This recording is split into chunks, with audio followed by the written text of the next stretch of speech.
Greetings, everybody. So in this video, we are going to discuss about the phase diagrams for chaotic maps. I'm going to give you two examples for two different maps, and phase diagrams are actually very easy to understand, but it is important to clarify some things about them. Now, let's begin with the logistic map. We already have a different video about the bifurcation diagram where we explain the logistic map. I would suggest you go watch that as well. Now, okay, as you remember, it's a discrete system. Okay, it's one-dimensional, so we only have a single parameter. And in order to solve the system, we also need the initial condition. So once we know R and x0, we can solve the system iteratively. So we compute x1, okay, from this equation. And then we can compute x2, which depends on x1. Then x3, which depends on x2, and so on. And we can compute as many values of the time series as we want. Okay, so it's a discrete system, so the solution is a time series. Now, let's see a couple of solutions. For r equals 2.8, I solve the system, and in this case, the system is periodic, which means that after we have some transient behavior, we end up in a single one point, right? Around 2.60 something, okay? So the phase diagram, what is it? It's a 2D diagram. It shows the relation between two consecutive values of the map. So it shows the relation between xi and xi plus 1. Okay, so here, after we discard the transient, since we have a period 1, we obtain this graph right here. It's obviously exactly on the bisector. It tells us that when x is around 2.55, it gets mapped on 2.55, which is the exact same value because the map is period 1, right?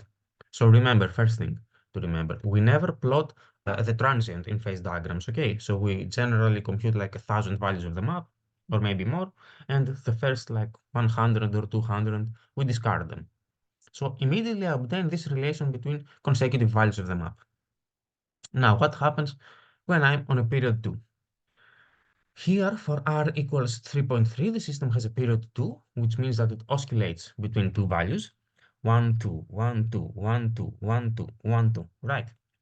So the phase diagram depicts exactly that. It shows that it shows us, I'm sorry, that for example, when xi is equal to 0.81 around that, the next value is mapped into 0.55, 45 around something like that. Okay. And that's the exact point right here.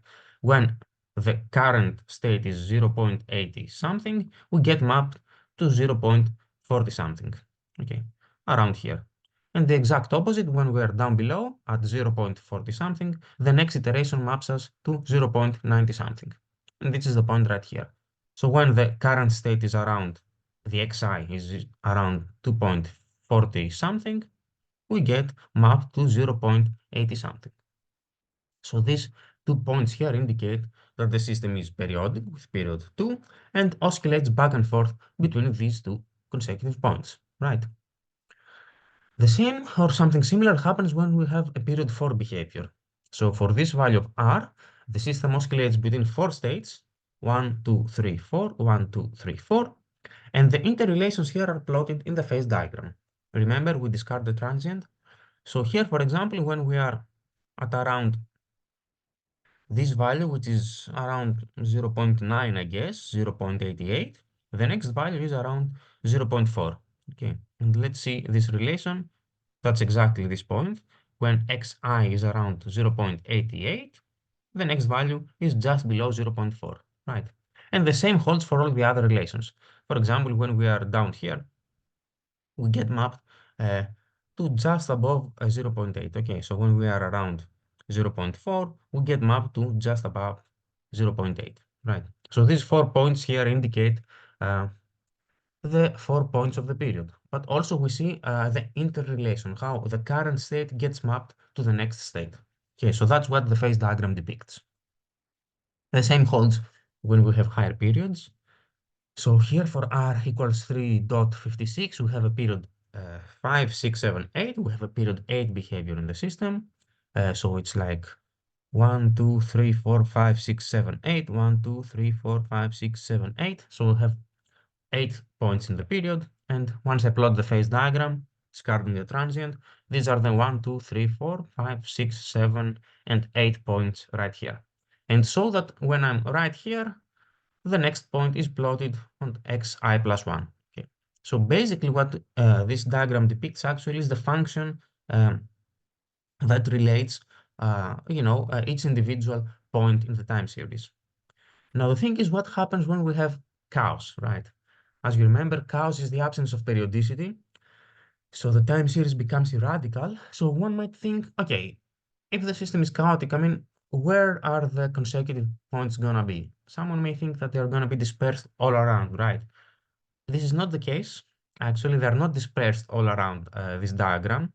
When the map is chaotic, for r equals 4, for example, this is the plot of the consecutive points in the time series. I have plotted around 1,000 points here, and you see that they are not really dispersed all around, right? The relation between the current state xi and the next state xi plus 1 actually over this range of values gets plotted into a specific curve, right? A polynomial curve. Now, this may look weird, but actually it makes absolutely sense because if you think about it, let's go back into the function of the map. This is the function of the map, right? So this f, if I name all this term f, is actually, with respect to x, a polynomial curve, right? It's a polynomial curve of degree 2. So basically, a polynomial function is what maps each individual and each consecutive value in the time series. So basically, this curve right here depicts this function f. If I were to actually plot it, this is the function f that gives us the logistic map. Okay, so although it seems weird at first, it makes absolutely sense that all the consecutive values in this map belong to a specific polynomial curve, right? So this immediately tells us that this map, the logistic map, has a very clear structure that relates the current state to the next one. Okay, and this structure is a polynomial curve. In other maps, this is not the case. For example, we're working in chaos-based encryption, where we have a lot of videos about. The idea is to use maps that don't have this sort of structure. So in very, very good, very robust maps that utilize higher order nonlinearities, when we plot the phase diagrams, we don't observe such a structure. And this means that the map is, for example, much more difficult to understand in its structure. Because here, if we gave me time series and I didn't know the values of them, the function of the map, and I had to guess it, by plotting this, I could, for example, do a polynomial interpolation and find out what is the function of the map. Okay, so these sort of maps are not resistant to, parameter estimation attacks.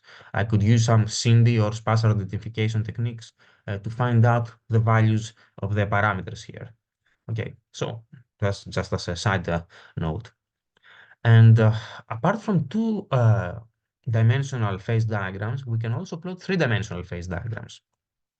And 3D phase diagrams, as you see on the left, plot the interrelation between three consecutive points.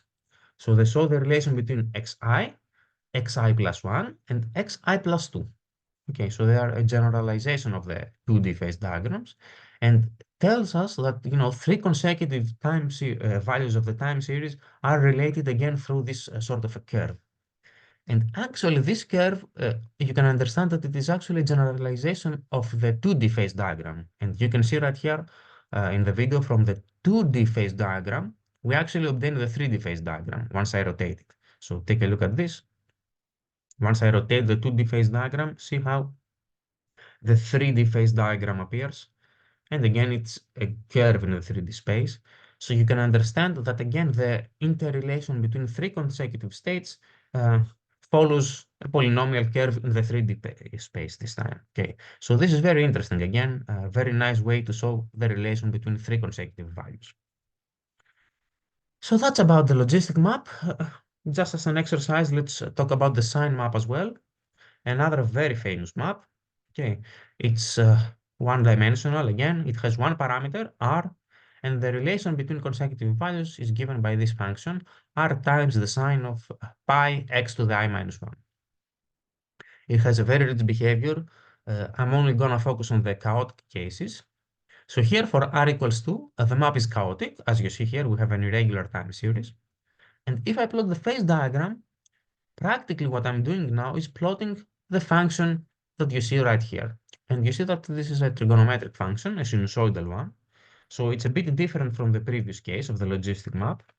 But again, we can understand that this map has a very basic and very clear structure, okay, which spans from a sinusoidal function, right?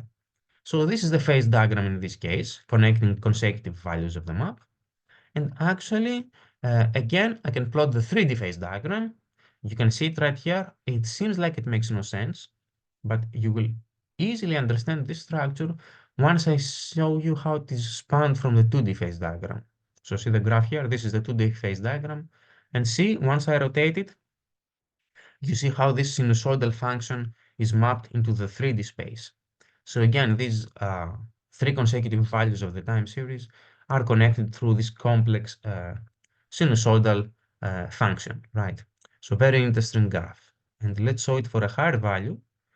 If we go for r equal 10, the map is again chaotic. It has a very complex time series, as you see right here. And this is the phase diagram. It has a similar structure to the previous case, but now since the parameter is much higher, we actually obtain more oscillations in this interval. So the map becomes somewhat more complex, but the structure, again is, it has a very clear sinusoidal shape. And again, if I plot the 3D phase diagrams, uh, here you can see that, on first glance, it makes no sense. It looks like a smudge, right? But actually, although it looks like it makes no sense, it has a very clear nonlinear structure that is the result of the sinusoidal function. And you can understand it once I rotate the 3D graph, the 2D graph, I'm sorry. So here, you see, once I perform this rotation, you can understand how we obtain from this uh, shape, this very complex structure uh, for three consecutive values of the map, right? So that's about it with phase diagrams, either in 2D or in 3D. Now, in the description of the video, I'm gonna put a code for everybody for you to plot your own phase diagrams, okay? They're very easy to do on MATLAB, 2D and 3D uh, graphs. So that's it. Any question that you have, you can write it on the comments, and we'll see you in the next video.